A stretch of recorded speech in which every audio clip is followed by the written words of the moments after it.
ఎబ్రీలకు రాశాడు. ఎబ్రీలు అంటే ఎవరు? తరుత ఎబ్రీలు అంటే ఎవరు? ధన్యవాదం. ఎబ్రీలు అంటే ఎవరు?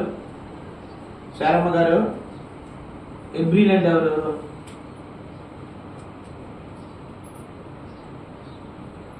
అటు చూస్తాడు డాన్సుడు.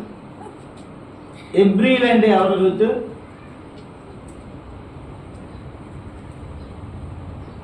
చాందిని చెప్పు. శారమ్మ చెప్పు.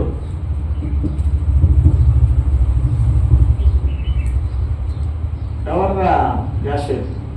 ఎబ్రీలు అంటే ఎవరు? ఇక్కడ చెప్తాను. మాట్లాడవద్దు.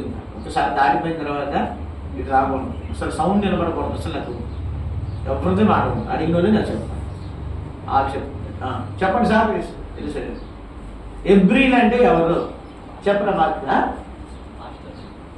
వెరీ గుడ్ రా. నీకు సన్మాన సభ చేయరా. మంచి మాట చెప్పు, కానీ అది తప్పు. కరెక్ట్ చెప్పారు. తప్పు రెడీ చెప్పు. అమ్మా భక్తులు కాదు, యో సీదా అనుకుంటారు. సార్ చెప్పండి మన గారు. ఎబ్రీలు అంటే ఎవరు? ఉత్తిగా అనలేదు. పండిత పుత్ర పరమశంఖ అని ఉత్తిగా అనలేదు. అమ్మా ఎవరు చెప్పారు? నువ్వే చెప్పావా? కరెక్టేనా? Very good. యూదులే, ఇశ్రాయేలు ప్రజలే. ఏంటి? యూదులే, ఇశ్రాయేలు ప్రజలే, అబ్రహాము సంతానమే ఎబ్రీలు. చెప్పండి ఇప్పుడు ఎవరండి? ఎబ్రీలు అంటే ఎవరు? అబ్రహాము సంతానం. అబ్రహాము సంతానాన్ని ఏమంటారు?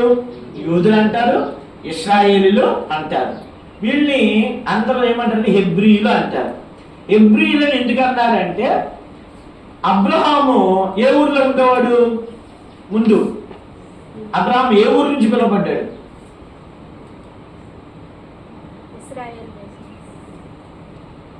ఇశ్రాయేల్ దేశం నుంచి. ఇశ్రాయేల్ దేశం పిలువబడ్డా? చెప్పండి. కరెక్ట్. ఐదో చెప్పు. ఏ ఊరు నుంచి పిలువబడ్డాడు? నా ప్రశ్నలోనే జవాబు ఉంది. సరిగ్గా అర్థం చేసుకుని చెప్పేస్తాను. వసంతక్క ఊరు.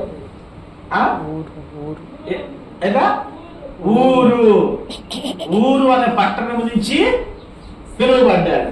ఆ ఊరు అనే పట్టణానికి ఇశ్రాయేల్ దేశం మధ్యలో ఆయన ఎక్కడ పిలువబడ్డాడు? ఊరు అనే పట్టణం నుంచి ఎక్కడ పిలువబడ్డాడు? ఏ దేశానికి పిలువబడ్డాడు? అమ్మా చెప్పాలి. నాకు విపులంగా చెప్తా.